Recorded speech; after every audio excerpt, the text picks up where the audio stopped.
When it comes to fearsome creatures that lurk beneath the waves, sharks have long held the upper hand in everything from horror movie casting to real-life beachside nightmares. But they're not, of course, the only deadly predators at the top of the underwater food chain.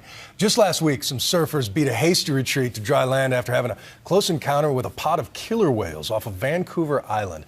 Tonight, ABC's Tanya Rivero brings us a look at what happens when killer whales take on killer sharks to be king of the sea. The great white shark and the killer whale. Creatures of mythic proportions, but they come with vastly different on-screen personas.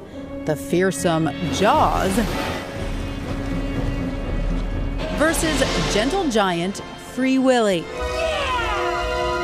But in reality, the killer whale is anything but gentle. Both shark and whale are pure and deadly hunters, the top of the aquatic food chain. Both built for the kill, but very different animals. Killer whales are very social organisms. They have very stable family units. Great white sharks, they're more solitary animals. Differences that become most evident during the hunt. Enter the sea lion. 1,000 pounds of muscle and teeth, surprisingly ferocious and agile, not an easy target.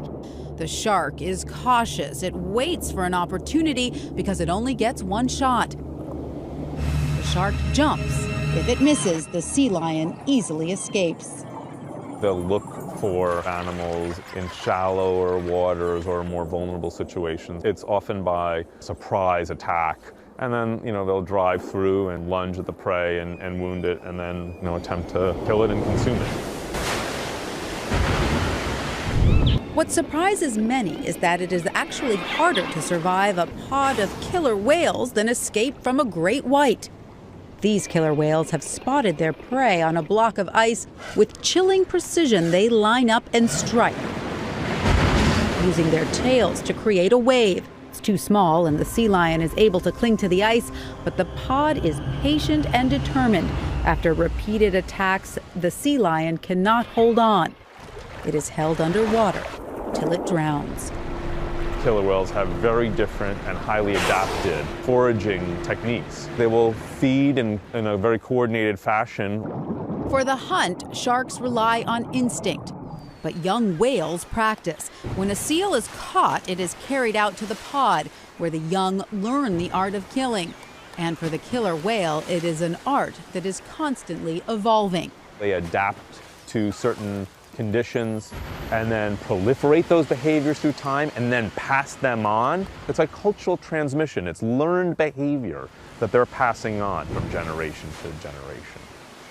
At 30 feet long, weighing 20,000 pounds, it is an eating machine, sometimes even consuming other whales. We've seen killer whales attack all sorts of other baleen whales. It's just part of their prey. This gray whale, another giant of the sea, is no match for the orca, its only predator, save for humans. But what happens when the killer whale and the great white turn on each other? These ancient enemies sometimes go after the same prey, hunting sea lions head to head. With blood in the water, this shark is bold, but then the whale strikes its competition. They're striking animals. How fast they can move when they actually make the determination to attack their prey is remarkable. The shark is stunned, then held upside down till he suffocates. The victors feast. In the end, this collision of killers is no contest. With its massive strength and adaptive intelligence, the orca has no equal at sea. I'm Tanya Rivero for Nightline in New York. And the next episode of Built for the Kill airs Monday, March 4th on Nat Geo Wild.